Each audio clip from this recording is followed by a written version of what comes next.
తాకట్టులో ఉన్న బంగారాన్ని విడిపించి ఆ రోజు ఆన్లైన్ రేటుకే మేము కొంటాం. Sharma gold company. ఆంధ్రప్రదేశ్లో ఇప్పటి వరకు ఉన్న సమాచారం ప్రకారం దాదాపు 60 స్థానాల్లో టీడీపీ కూటమి ముందంజలో కనిపిస్తూ ఉంది.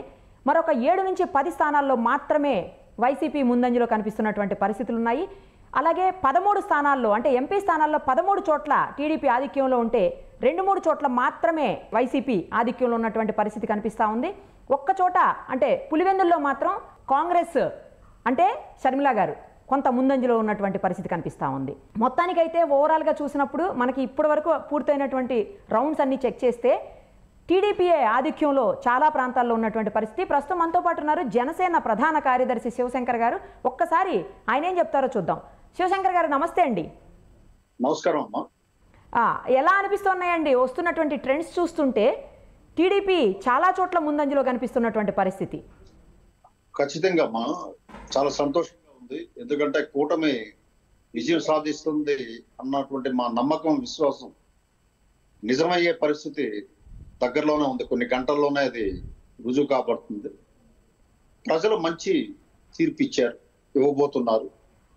ఎందుకంటే ప్రస్తుత అధికార పార్టీ తాలూకా పాలనా తీరుతో విసిగిపోయి సో ఓటు అనే ఆయుధం ద్వారా ఈ ప్రభుత్వాన్ని మార్చాలి అన్న నిర్ణయానికి ఈ రాష్ట్ర ప్రజలు రావడం జరిగింది. తదనుగుణంగా ఈరోజు ఈ రిజల్ట్స్, ఈ పరిణామాలు మన ముందుకు వస్తున్నాయని. ఎస్, మొత్తానికి జనసేన నేత అయినటువంటి అధినేత అయినటువంటి పవన్ కళ్యాణ్ గారు కూడా పిఠాపురంలో చాలా లీడింగ్లో కనిపిస్తున్నారు. సో ఎలా ఫీల్ అవుతున్నారు? మొత్తం జనసైనికులందరూ కూడా ఎలా అనుకుంటున్నారు? ఏమనిపిస్తోంది మీ అందరికీ? అంటే పిఠాపురం నుంచి మా అధ్యక్షులు పవన్ కళ్యాణ్ గారు భారీ మెజార్టీతో గెలుస్తారన్నటువంటి పూర్తి విశ్వాసం అందరిలో ఉందాం. కాబట్టి 1-2 రౌండ్లో ఆధిక్యతని మేము పెద్ద పరిగణలోకి తీసుకోవట్లేదు. అలాగే మిగతా స్థానాల్లో జనసేన ఆధిక్యం కొనసాగడం చాలా ఆనందదాయకంగా ఉంది.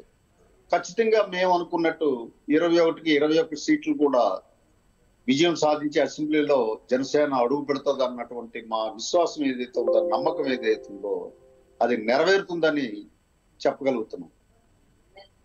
రైట్ అండి, thank you so much, all the very best.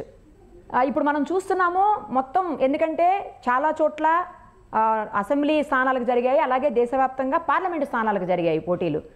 So ఇక్కడ అంటే మన తెలంగాణ వరకు తీసుకున్నప్పుడు 8+8 ప్లేసెస్లోనేమో బీజేపీ ఆధిక్యంలో కొనసాగుతుంటే మరో 8 స్థానాల్లో కాంగ్రెస్ కొనసాగుతుంది. ఇక దేశవ్యాప్తంగా దాదాపు 250 స్థానాల్లో ఎన్డీఏ అంటే బీజేపీ కూటమి కనిపిస్తూ ఉంటే 180 స్థానాల వరకు కాంగ్రెస్కి సంబంధించినటువంటి ఇండియా కూటమి లీడింగ్లో కనిపిస్తూ ఉంది. మొత్తం మీద చూస్తుంటే ఏదైతే మొదటి 6 రౌండ్లు కంటిన్యూస్గా ఏదైతే ఆధిక్యంలో వస్తూ ఉంటుందో వాటికే తర్వాత రౌండ్స్ అన్నీ కూడా ఆధిక్యం కనిపించేటువంటి పరిస్థితులు. చాలా కొన్ని చోట్ల మాత్రమే ఆ ఆధిక్యం తగ్గుతూ వేరే వాళ్ళకి మారే అవకాశం ఉంటుంది. సో ఇప్పుడు ఏపీలో మొత్తాన్ని ఇన్ని రోజులుగా ఎవరైతే ఎంత బీపీ పెంచేసుకొని మొత్తం హడావుడిగా ఏం జరుగుతుందని చెప్పేసి రోజు వెయిట్ చేశారు ఉత్కంఠగా, ఆ ఉత్కంఠకి తెర పడుతోందని చెప్పాలి ఒక రకంగా. మరొక 1-2 గంటల్లోనే పూర్తి స్థాయిలో ఎవరికి మెజారిటీ ఉంది, ఎవరు అధికారాన్ని చేపట్టబోతున్నారు అని ప్రజల తీర్పు రాబోతోంది. ఇప్పటి వరకు ఉన్న సమాచారం ప్రకారం అయితే 60 స్థానాలకు పైబడి టీడీపీ ఆధిక్యంలో కొనసాగుతూ ఉంది. కేవలం 10 స్థానాల లోపు మాత్రమే వైసీపీ ఆధిక్యత కొనసాగుతున్నటువంటి పరిస్థితి. అలాగే పార్లమెంటు స్థానాలకు కూడా దాదాపు 13 స్థానాల్లో టీడీపీ కూటమి ఆధిక్యంలో కనిపిస్తూ ఉంటే కేవలం 2-3 స్థానాల్లో మాత్రమే వైసీపీ ముందంజలో ఉందని చెప్పాలి. మరి కొద్దిసేపట్లోనే మరింత సమాచారం, ఎప్పటికప్పుడు లేటెస్ట్ సమాచారాన్ని సుమన్ టీవీ అందిస్తూ ఉంటుంది. చూస్తూనే ఉండండి సుమన్ టీవీ. సుమన్ టీవీలో మీ పర్సనల్ అండ్ బిజినెస్ ప్రమోషన్స్ కోసం కింది నెంబర్కి కాంటాక్ట్ చేయండి.